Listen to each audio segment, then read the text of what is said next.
নদিয়ার কৃষ্ণনগর কোতোয়ালি থানা এলাকায় আদালতেই এক ব্যক্তিকে বিচারপতি সুস্মিতা গায়েনের এজলাসের ঘরের সামনে থেকে গ্রেফতার করতে যায় পুলিশ। সঞ্জয় থান্ডার নামক ওই সিভিক অন্য একটি মামলায় কোর্টে হাজিরা দিতে আসেন। সেই সময় কোতোয়ালি থানার সিভিক পুলিশ আচমকা তাকে গ্রেফতার করতে যান। জিজ্ঞেস করা হলে তাকে বলা হয় নিচে স্যার আছে, স্যারের সঙ্গে কথা বলতে। চিৎকার চেঁচামেচি শুরু করে সঞ্জয় থান্ডার। তৎক্ষণাৎ ফার্স্ট ট্র্যাক 2 কোর্টের বিচারক সুস্মিতা গায়েনের এজলাস গড়ের সামনে থেকে এইভাবে কাউকে নিয়ে যাওয়ার ঘটনার জন্য একাধিক আইনজীবী ওই সিভিক পুলিশদের ঘিরে ধরেন এবং তৎক্ষণাৎ জজের সামনে হাজির করা হয় তাদের। এই ঘটনায় আইনজীবীদের পক্ষ থেকে ফার্স্ট ট্র্যাক 2 কোর্ট এজলাস চলাকালীন লিখিত অভিযোগ জমা করেন। এই ঘটনায় আতঙ্কিত সঞ্জয় জানান, শুধু কোতোয়ালি থানা নয়, শান্তিপুর থানার পুলিশও তাকে একাধিকবার হেনস্থা করেছে। এই দিন কৃষ্ণনগর কোতোয়ালি থানার সিভিক পুলিশ ডিস্ট্রিক্টের জেলা দায়রা আদালতের ভেতর থেকে আসামি তুলতে যাওয়ার ঘটনায় নিন্দায় স্বরূপ আইনজীবী মহল। এই ঘটনায় কোনো পুলিশ আধিকারিক মুখ খুলতে চাননি।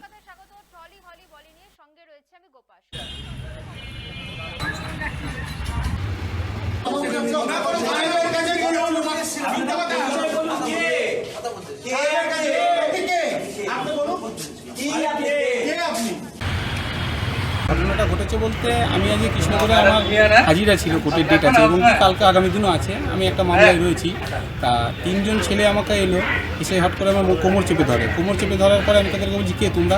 বলছি নিচে চলো, অফিসার আছে, কথা বলছে। কিসের জন্য আমি যাবো? আমার এখানে হাজিরা আছে, আমি যাবো কিসের জন্য?